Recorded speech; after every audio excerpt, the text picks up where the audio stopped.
those slow-moving animals.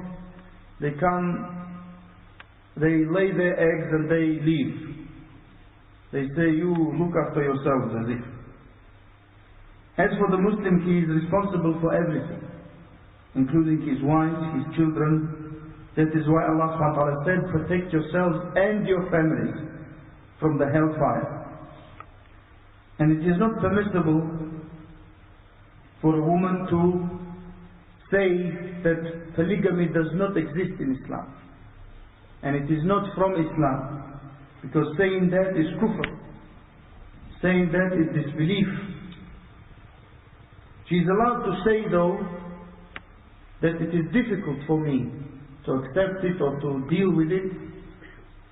If the husband gets married again, that is maybe understandable. But it is not permissible for her to reject it and say it's not from our religion. And unfortunately there are some Muslim women who say they are Muslims, but they wish that that ayah, the one we are trying to explain now, never existed in the Quran. And that is not permissible.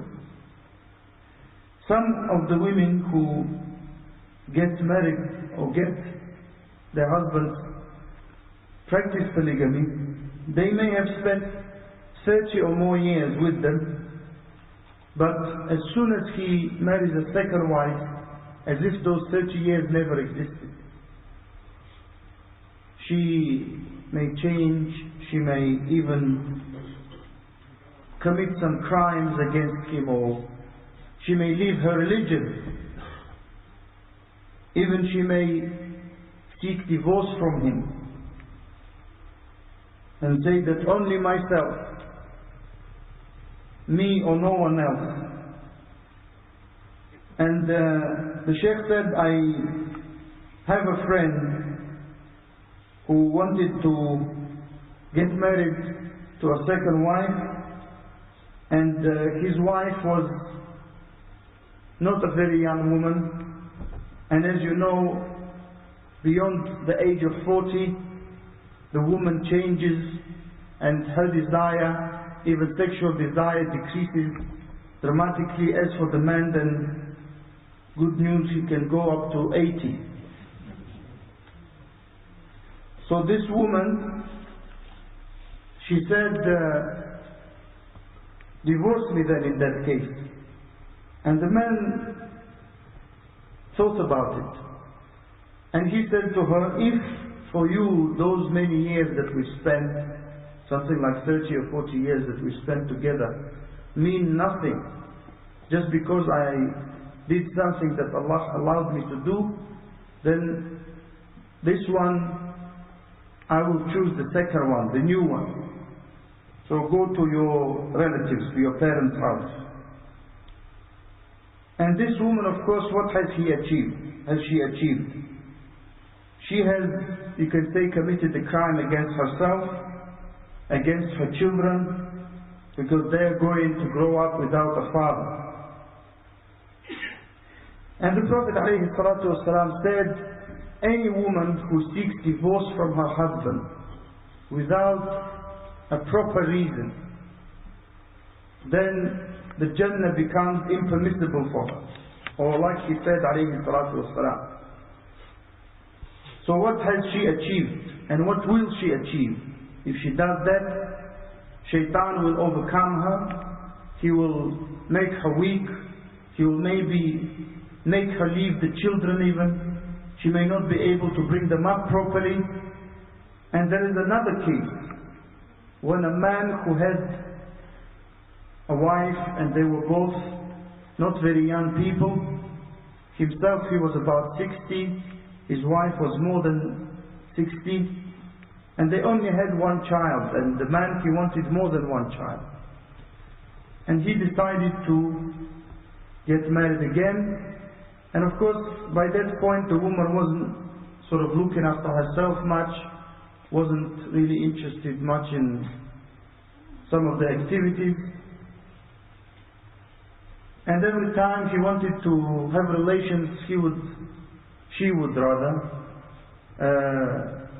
stay away from her like a wild animal. So he went ahead and got married without asking her permission. So this woman changed overnight, the first one. She went and bought some nice clothes.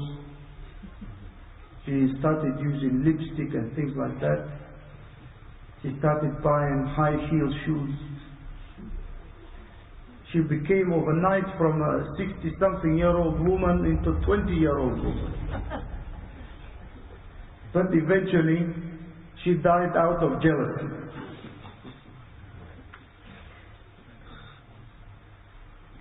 So, the Sheikh said, I advise my sisters to take as an example the women of the Salaf, the women of the pious predecessors, and I advise my brothers to take the Sunnah and the pious predecessors as their example. Any one of you who has more than one wife, he must bear in his mind that he must have taqwa in relation to them. He must fear Allah. He must be just between them. He must not, in front of one of them, show that he has some affection for the other. And some brothers, they have a good policy. Every time they visit a wife, they make her think that she's the best. And every time she goes to the other one, he makes her feel the same. And some, unfortunately, they create problems between the wives so that they become busy between themselves and he can rule them as he wishes. And that is not correct.